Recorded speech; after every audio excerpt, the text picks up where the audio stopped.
ازاي تثبت الويندوز باستخدام الفلاشه. جايب لك طريقتين اقوى من بعض. تابع معايا الشرح، وكالعاده قبل ما نبدا الفيديو ما تنساش تعمل لايك وتشترك في القناه وتفعل زر الجرس علشان يوصلك كل جديد.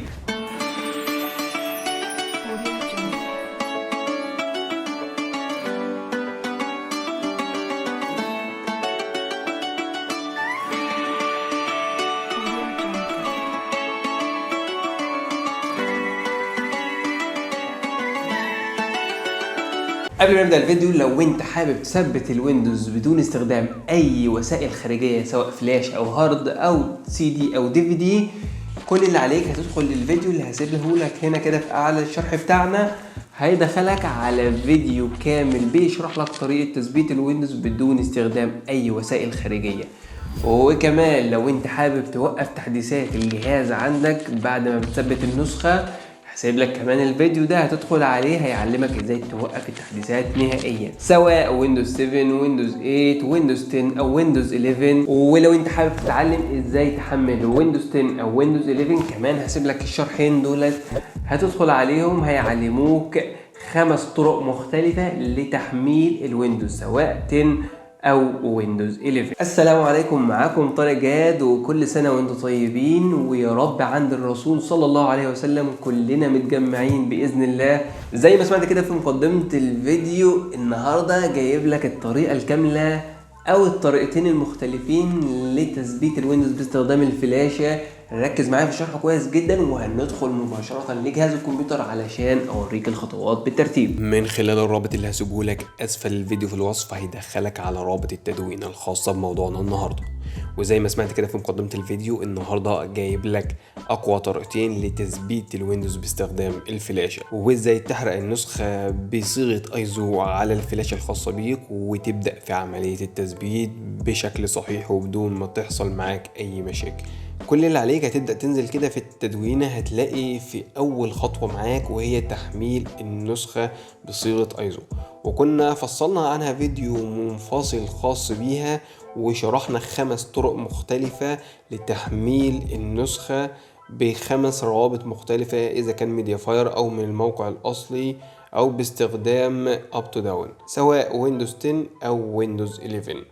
فاحنا هنعدي الخطوة دي وهندخل على الخطوة التانية. هتلاقي عندك طريقتين. الطريقة الاولى وهي حرق النسخة او ملف الايزو عن طريق اداة صغيرة جدا اسمها الروفس. كل اللي عليك انك هتضغط هنا على الداونلود، هيوجهك مباشرة للموقع الرسمي للأداة. هتنزل للأسفل كده، هيبدأ يظهر عندك الإصدارات اللي نزلت بالتاريخ بتاعها. كل اللي عليك هتختار النسخة المناسبة للجهاز بتاعك وتبدأ ان انت تضغط عليها فيبدأ معاك التحميل. مثلا انا هحمل النسخة القياسية او الكاملة لنظام 64 بت، ولو انت جهازك 32 او 86 هتختار اللي هي النسخة الثالثة. هتضغط بس كده بالشكل ده. اول ما بتضغط هيبدأ معاك التحميل زي ما انت شايف كده، هيبدأ معاك التحميل مباشرة. هتضغط بدء التحميل، هتتحمل معاك بشكل مباشر في مجلد الداونلود. بعد ما خلصنا خطوات التحميل هيظهر معاك الملفين بالشكل اللي انت شايفه ده.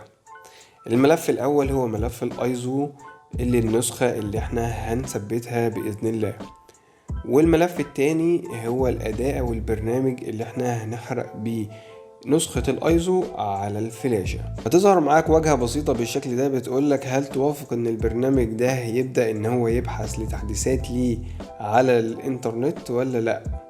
فانت دلوقتي بس هنضغط كده نو، هيبدأ يفتح معانا الأداة بالشكل اللي انت شايفه ده. أداة بسيطة جدا وحجمها بسيط جدا، مش مكملة 2 ميجا على بعض. كل اللي عليك في الخانة الأولى بمجرد ما بتفتح الأداة هتختار الفلاشة اللي انت جهزتها. وقبل ما نركب الفلاشة بتاعتنا لازم تتأكد ان الفلاشة دي 8 جيجا، ما ينفعش تبقى 4. تاني حاجة، لازم الفلاشة بتاعتك تكون فارغة تماما، ما يكونش فيها اي حاجة. بعد كده هنبدأ نركبها في الجهاز بتاعنا. وبمجرد ما بنركب الفلاشة هتظهر معانا بالشكل اللي انت شايفه ده. ندخل دلوقتي على الخطوة التانية وهي اختيار ملف الايزو.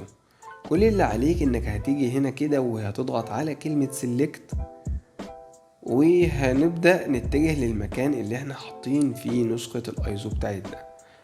فهنبدأ نختارها بالشكل ده، وبمجرد ما بتختار ملف الايزو هيظهر معاك اختيار جديد كده. كل اللي عليك انك هتعديه وتدخل على الاختيار اللي بعده، هتلاقيه اتغير معاك، كان MBR اتحول لGBT. فالاختيار ده هنتأكد منه ازاي او هنقدر نحدده بشكل صحيح ازاي؟ كل اللي عليك انك هتيجي هنا على خانة الويندوز وهتضغط كليك يمين وهتختار مانج. كل اللي عليك انك هتدخل على ديسك مانجمنت، وهتبدأ هنا في الديسك 0 هتضغط عليها كليك يمين وهتختار بروبرتيز. هيبدأ يظهر معاك بالشكل اللي انت شايفه ده. هتختار الفوليوم وهتلاقي عندك هنا في خانة البارتيشن ستايل مستر بوت ريكورد MBR. فكده احنا لازم نختار الاختيار اللي هو MBR، وبعد ما بنختار MBR في الخانة اللي جنبها كده هنسيبها زي ما هي، وهنبدأ نضغط على السهم اللي تحت ده ونتأكد ان الاختيار ده عليه علامة صح، وهنبدأ دلوقتي نضغط ستارت. هيظهر معانا الرسالة اللي انت شايفها دي. هنسيب كل حاجة زي ما هي وهنضغط اوكي، وكمان هنا هتظهر لنا الرسالة دي هنضغط كمان اوكي. هيبدأ دلوقتي ان هو يحرق لنا نسخة الايزو للويندوز بتاعنا على الفلاشة.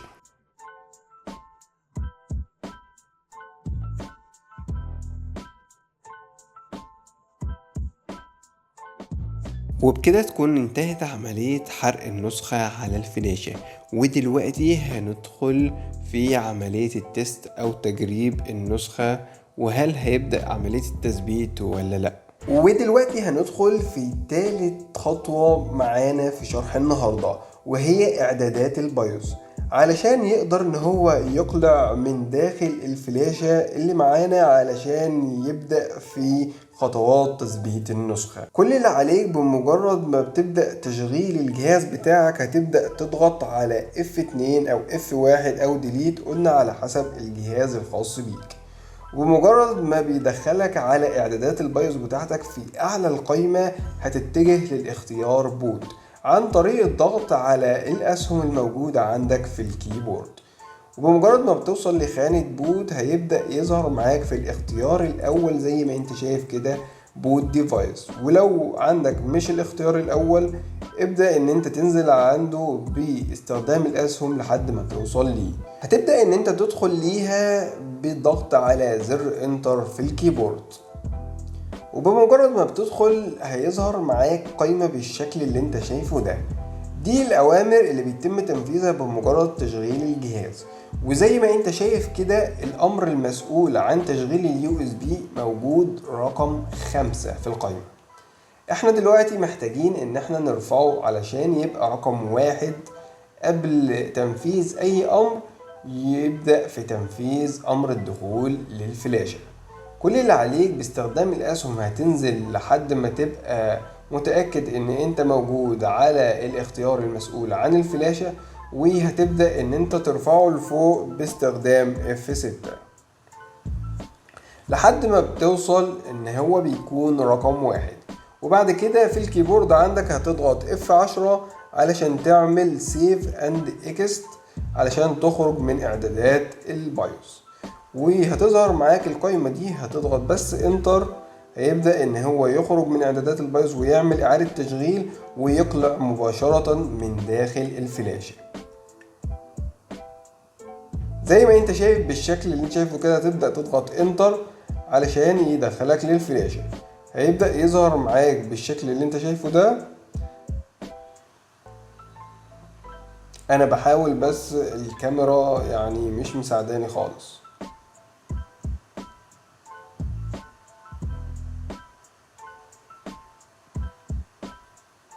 هتنتظر لحد ما يبدأ يدخل معاك في خطوات تثبيت الويندوز زي ما هنشوف مع بعض دلوقتي.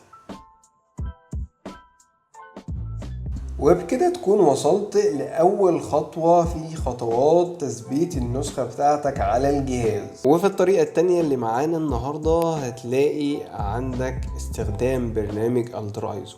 كل اللي عليك علشان تحمل البرنامج هتضغط بس على الترا ايزو داونلود، هيبدأ يوجهك مباشرة لموقع اب تو داون، موقع مشهور جدا لتحميل اي برامج للكمبيوتر او الاندرويد، موقع موثوق جدا وبيجي في المرتبة التانية بعد جوجل بلاي.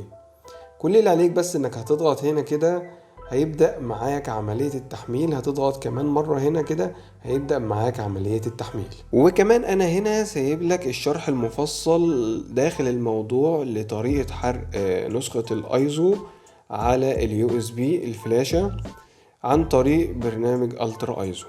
كل اللي عليك انك بس بتوصل اليو اس بي وبتدخل على البرنامج بتاع الترا ايزو، هتضغط على كلمة فايل الموضحة في الصورة هنا كده، وبعد كده هتضغط على كلمة اوبن اللي هتظهر لك اول ما بتضغط كلمة فايل، وهتختار نسخة الايزو بتاعتك.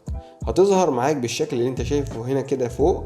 بعد ما بتظهر معاك بالشكل ده هتتجه لتالت اختيار عندك في البرنامج وهو بوتابلي، وبمجرد ما بتضغط عليها بيظهر لك عدة اختيارات. كل اللي عليك انك هتختار رايت ديسك ايميج او تختار رايت هارد ديسك ايميج زي ما بتظهر عندك في النسخة اللي انت حملتها.